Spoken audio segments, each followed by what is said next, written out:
What's going on, everybody? It's Paul. Coral QT tank, saltwater reef. I got new coral to put into this tank right here. Let's do it. Now, if you guys can check out the analytics right here, it shows that a lot of you who are watching are not subscribed. So if you guys like this content, please consider subscribing to the channel. Thank you. All right, so what I did was picked up a couple of corals from LAX Aquarium live sale on Facebook. If you guys haven't checked them out, you guys got to, man. They got some pretty sick stuff, and they sell colonies for prices you wouldn't even believe. So we got 3 in this box. Go ahead and take this thing out. All right. Number 1.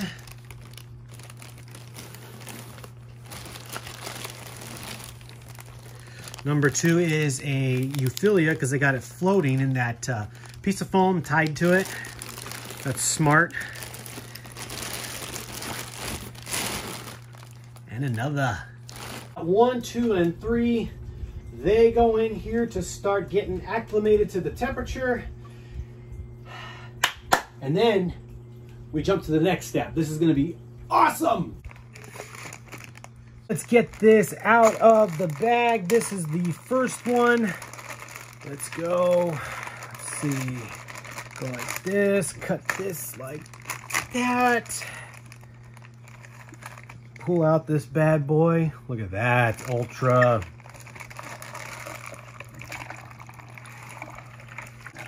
Perfect. This is a baller piece right here. Oh, wait till you guys see that. And last but certainly not least, another awesome piece. Nice. Oh gosh, no.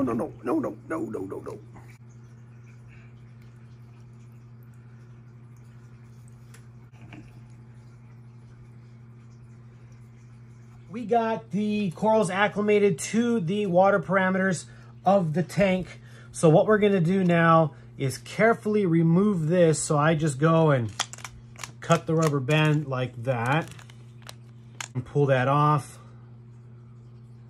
Oh my goodness. Number 1, this is a better way.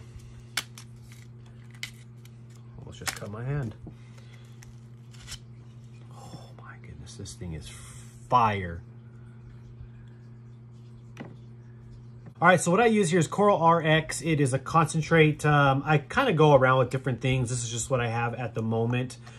This is 30 drops per gallon, and since it is half a gallon, we're gonna do 15 drops. So 1, 2, 3, 4, 5, 6, 7, 8, 9, 10, 11, 12, 13, 14, 15, 1 for good luck. Now, get the turkey baster, and I'll just kind of do this a little bit, and you just want to mix it around. Get all of that dip solution mixed into the water.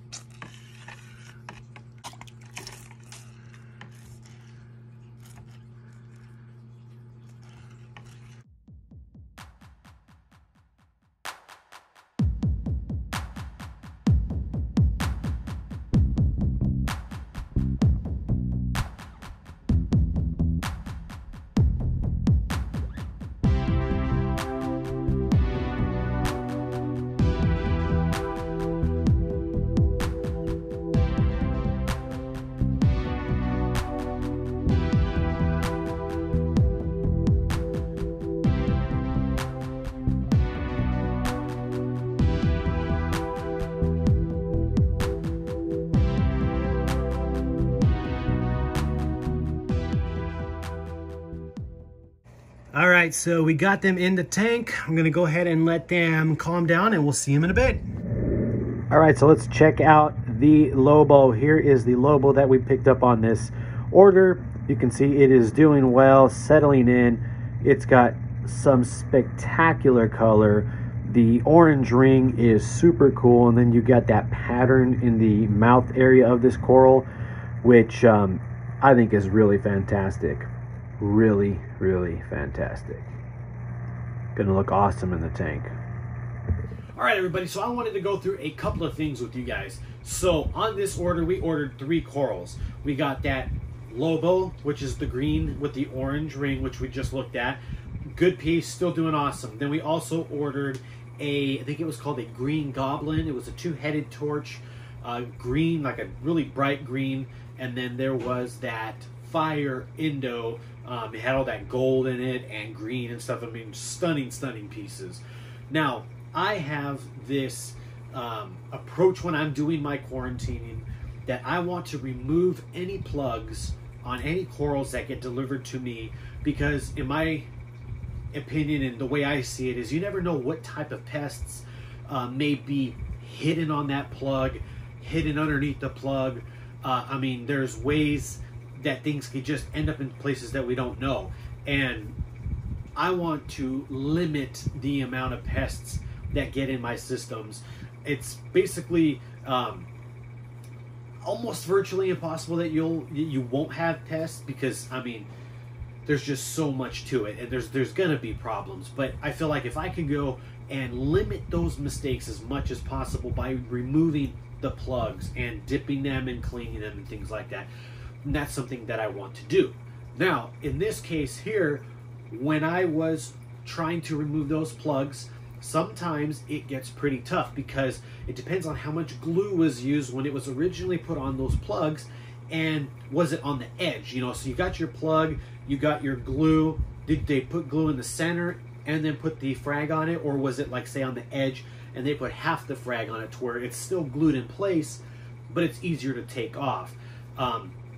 In some cases, it's both ways. They come off super easy. Sometimes they almost don't come off, and you got to cut it down. Now, in this particular instance, with those 2 torches, I think I just took too much time, and the way it was handling to try to get those off stressed them out. So the green goblin started to melt. So it had the 2 heads, and one of those heads was melting away. Now what I was able to do was pull it out. I was able to cut away the head that was melting, put a little bit of glue on there, dipped it in some iodine, and then put it back in the tank. Eventually that one just didn't make it. And my fault for trying to pull that plug off. I should have just waited, let the coral settle in a week, then go and pull it off. But if I had my way to get them off every time, pull those plugs off, then I would. But that's what happened to that one. Then on that super expensive torch, it was like 3-4 heads. It was just the way it was forming into that. It was a nice piece, excellent gold green. I mean, you guys seen it. It was beautiful. Same thing, trying to get it off, stressed it like crazy. It was spewing out. It's that slime, that gel that it's goes out. I'm pretty sure that might be Zosyn Belly. And that one, same thing. One of the sections started to melt, cut it off. I was able to save that. Then the other head went too. So by me trying too hard to pull those plugs off because of OCD, get them off and get those plugs off and put new plugs on, I lost $400 in coral. $400 in coral. Torches are not the cheapest coral out there these days because they're so sought out, and they're beautiful. And just with all the closures that happened with Indonesia back, I don't know, last couple of years, things have just made those prices go up. So yes, I lost $400 by those 2 corals not making it because I put too much stress on them by trying to get those plugs off. So that is what happened to those.